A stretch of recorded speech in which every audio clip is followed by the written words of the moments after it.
Hello my friends, welcome to our channel Saloni Verma study point. मैं सलोनी वर्मा आप सभी का स्वागत करती हूँ सलोनी वर्मा स्टडी पॉइंट पे। आशा करती हूँ आप सभी स्वस्थ होंगे। आप सभी की भारी मांग पर दोबारा से थर्ड सेमेस्टर की वीडियो कंटिन्यू किया जा रहा है। हमने पिछली वीडियो को देखा और उसमें आपके रिस्पांस को देखने के बाद हमें लगा कि आपको सच में थर्ड सेमेस्टर की वीडियो की नीड है, तो इसीलिए थर्ड सेमेस्टर की वीडियो कंटिन्यू किया जाएगा। तो आपको ऐसे ही सपोर्ट करना पड़ेगा।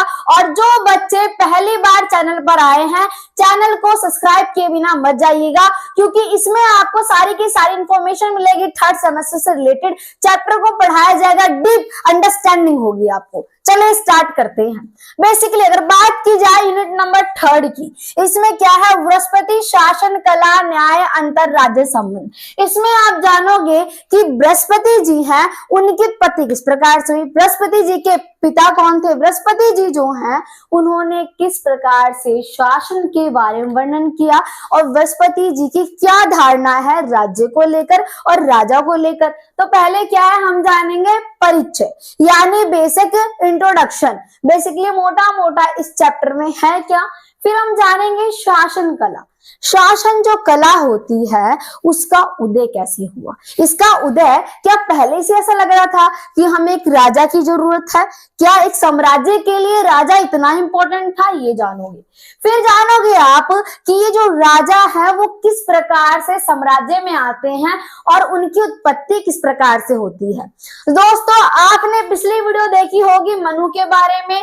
आपने देखा कि मनु जी की क्या विचारधारा थी राजा को लेकर। ऐसे ही एक एक करके आप देखोगे कौटिल्य और मनुस्मृति के बारे में, मनु के बारे में और बृहस्पति जी के बारे में। इन सभी जो हमारे विचारक है उनकी एक ही धारणा है कि राजा की उत्पत्ति किस प्रकार से हुई। ये बताते हैं कि राजा किस प्रकार से साम्राज्य के अंतर्गत आते हैं और उनकी आवश्यकता क्यों समाज में महसूस होने लग गई। राजा का चयन, अगर एक राजा है तो उसका चयन कैसे करना है। क्या कोई शुद्ध राजा बन सकता है, क्या निम्न जाति का व्यक्ति राजा बन सकता है, योग्यता के आधार पर। एक एक करके आप सारी चीजों को समझने जा रहे हो। पहले बात करते हैं परिचय की। तो आप समझोगे, अगर बृहस्पति जी की बात की जाए, देवताओं के गुरु कौन है, बृहस्पति जी। ये चीज समझ आ गई। और इन देवताओं के गुरु है बृहस्पति जी और इनके पिता अग्निरस हैं। और दूसरी बात, अब देखोगे आप शुक्राचार्य, यानी ये तो देवताओं के, शुक्राचार्य जो है दानवों के गुरु हैं, राक्षसों के जो राक्षस होते हैं उनके गुरु हैं। अब कहीं ना कहीं जो शुक्राचार्य है वो बृहस्पति जी की एक बात से बहुत चिढ़ते थे, और वो बात ये थी कि उनके पिता अपने बेटे को यानी अग्निरस जो है, अग्निरस जी अपने बेटे बृहस्पति जी को ज्यादा ज्ञान देते थे, ज्यादा समझाते थे। बाकी जो शुक्राचार्य हैं उन्हें ज्यादा समझाया नहीं जाता था। तो आप देखो इसमें है क्या कि ऐसा बताया गया है आपको कि यद्यपि परंपरा वैदिक साहित्य के अनुसार बृहस्पति के नाम पर 2 पुस्तकें हैं, यानी जो बृहस्पति जी हैं उनके नाम पर 2 पुस्तकें हैं। तो आप देखोगे कौन कौन सी हैं इसके अंदर। अब क्या है, प्रथम पुस्तक जो है बृहस्पति स्मृति कहा जाता है और दूसरी पुस्तक है बृहस्पति सूत्र। पहली क्या है, बृहस्पति स्मृति, दूसरी बृहस्पति सूत्र। ये 2 पुस्तकें हैं।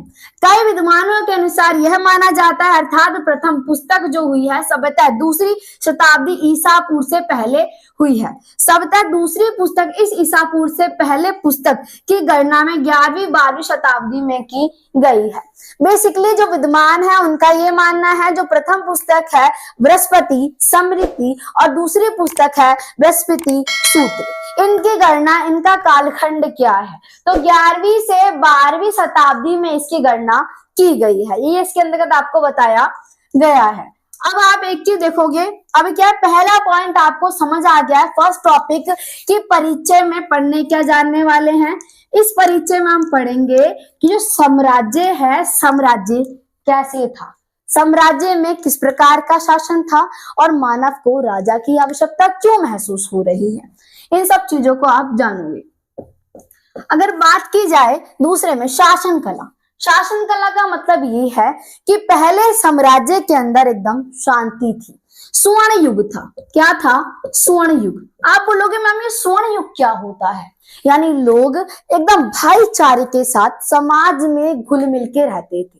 उनके अंदर कोई द्वेष की भावना नहीं थी, घृणा की भावना नहीं थी, धर्म को लेकर कोई भेदभाव नहीं था।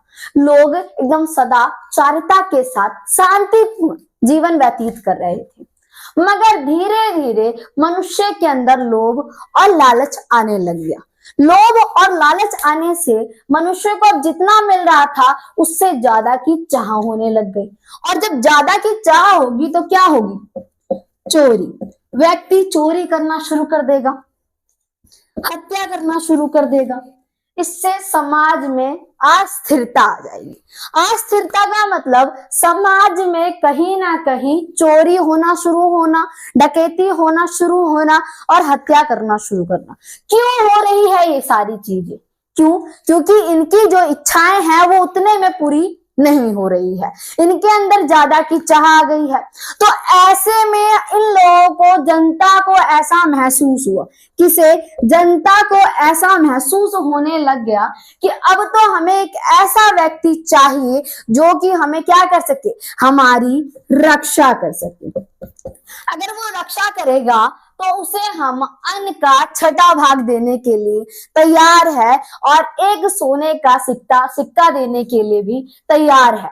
तो ऐसे व्यक्ति के रूप में इन्होंने ऊंची जाति के क्षत्रिय व्यक्ति को नियुक्त किया, क्योंकि क्षत्रिय जो होते हैं उनका कार्य ही क्या होता है? न्याय करना, युद्ध करना, है ना। तो बेसिकली इसीलिए राजा की उत्पत्ति देखने के लिए मिलती है समाज में। अब किसकी उत्पत्ति हुई है? राजा की। अब जो हमारे बृहस्पति जी हैं वो ये कहते हैं कि राजा को कुछ शक्तियां दी जाएंगी। क्या दी जाएंगी? शक्तियां दी जाएंगी। और इन शक्तियों को इतना दिया जाएगा कि राजा, जो व्यक्ति चोरी कर रहे हैं, हत्या कर रहे हैं, समाज में अस्थिरता ला रहे हैं, उनके लिए दंड की व्यवस्था की जाएगी। राजा को देवताओं के समान दर्जा दिया गया है, देवताओं से भी ऊपर माना जाता है। जब राजा को परम देवता की उपाधि दी जा रही है तो इतना तो आपको पता ही होगा कि अगर कोई व्यक्ति गलती करता है तो उसे दंड की व्यवस्था भी दी जाती है। यानी वो दंड के अधिकारी है, उसे दंड देना मान लो सही है राजा की तरफ से। तो जब राजा को ये उपाधि दी गई तो उसे कुछ शक्तियां सबसे ज्यादा दी गई। और बृहस्पति जो है ये कहते हैं कि जो राजा है उसे जो शक्तियां दी गई है वो कुशलता से अपनी शक्तियों का उपयोग करेगा। दूसरी चीज अब देखोगे आप कि जो राजा है, ये नहीं कि राजा बन गया तो सबसे बड़ी उपाधि प्राप्त कर ली। राजा के कुछ कर्तव्य हैं। कर्तव्य क्या हो सकते हैं राजा के? अगर आप सोचो, एक राजा है, राजा का कर्तव्य ये है कि जो उसे अन्न का अंश दिया जा रहा है छठा, उसकी, ये नहीं कि बस अपने राजकोष को भरे, खजाने को बढ़ता जाए, उसे जनता की रक्षा करनी है। जो बाहरी खतरे आ रहे हैं, युद्ध की समस्या आ रही है, अकाल आ रहा है, इन सब विपत्ति में राजा को राजकोष को खाली करने की भी आज्ञा दी गई है। किसके द्वारा? बृहस्पति के द्वारा। अगर ऐसी परिस्थिति आती है तो राजा को क्या करना है? साम्राज्य की रक्षा करनी है और साम्राज्य को बढ़ाने का प्रयास निरंतर करते रहना चाहिए। पहले ये जानने की कोशिश करते हैं कि जब राजा नहीं था, अगर समाज की बात की जाए तो उस टाइम समाज में कैसी व्यवस्था थी? जंगल के सिद्धांत पर शासन किया जाता था, मत्स्य सिद्धांत पर शासन किया जाता था। आप बोलोगे मैम ये होता क्या? जंगल सिद्धांत, मत्स्य सिद्धांत। अच्छा बताओ, जंगल का राजा कौन होता है? शेर होता है। यानी जो सबसे ज्यादा शक्तिशाली होगा, बाकी जानवरों को दबा के रखता है।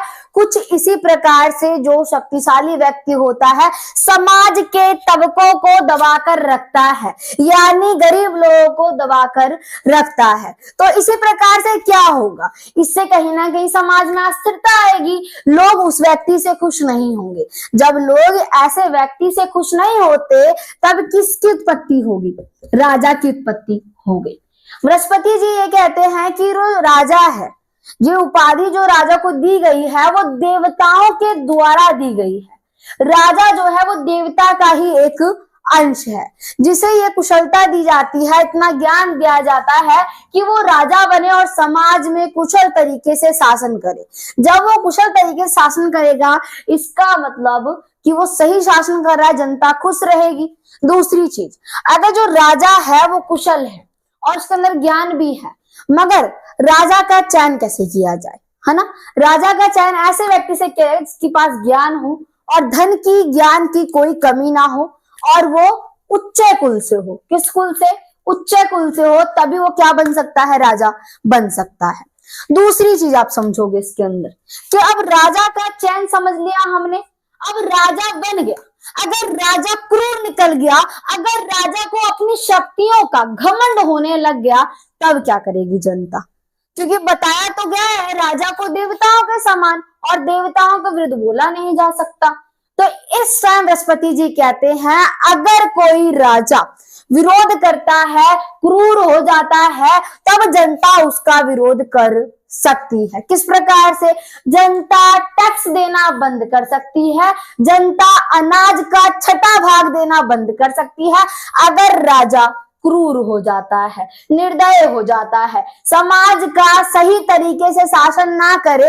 इस स्थिति में इतनी शक्ति प्रदान की गई है कि जनता अपनी मांगों के लिए इस प्रकार के कदम उठा सकती है।